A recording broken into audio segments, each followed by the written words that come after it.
Bonjour tout le monde. Voilà, si vous avez décidé de cliquer sur cette vidéo, c'est que vous voulez en savoir plus sur ce qu'est le roman, enfin le manuscrit actuellement que j'écris, Le crime des biens communaux.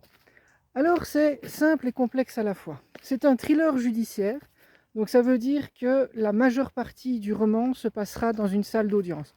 Pas que, mais en tout cas, nous suivrons un procès d'assises, évidemment raccourci, puisque un procès d'assises, c'est des milliers et des milliers de pages, et des heures, des jours, des semaines, si ce n'est même des mois. Donc évidemment, tout est condensé et raccourci, mais au plus proche quand même d'une réalité. Vous suivrez dans ce roman absolument toutes les étapes d'une assise, de la constitution du jury jusqu'à la résolution.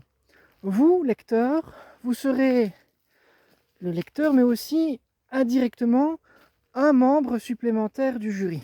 Vous aurez toutes les explications sur le crime, vous aurez la présence des experts, vous aurez les débats, vous aurez les témoins de moralité, bref, vous aurez toutes les étapes, condensées bien sûr, d'un véritable procès d'assises. Mais l'histoire, qu'est-ce que ça raconte? On est le 20 novembre, le soir. Louise Garnier, 16 ans au moment des faits, a décidé, c'est un assassinat, de tuer son père.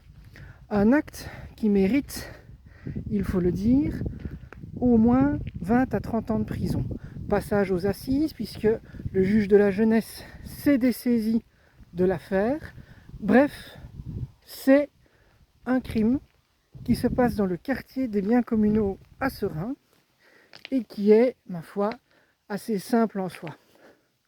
Sauf que l'avocat de la défense, Kevin Verpoorten, a décidé de mettre en œuvre un système de défense qui voudrait faire libérer Louise, en expliquant que Louise a tué son père dans ce qu'on appelle un état de nécessité. En clair, il était donc nécessaire pour Louise que son père meure. Et il veut rendre ce meurtre légal et donc faire acquitter sa cliente.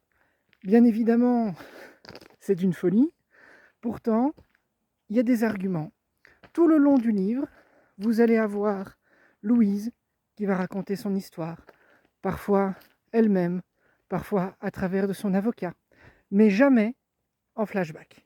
Parce que le livre est déjà énorme, mais je souhaite avant tout que le lecteur soit dans les conditions les plus proches d'un spectateur ou d'un membre du jury d'assises. Elle va raconter son histoire. Est-ce qu'elle ment? Est-ce qu'elle dit la vérité? Est-ce qu'il était nécessaire qu'elle tue son père? Voilà. Alors, c'est à vous de décider. Et en même temps, il y a une fin qui est particulière, vous le verrez. Enfin, vous le lirez, j'espère. Et voilà.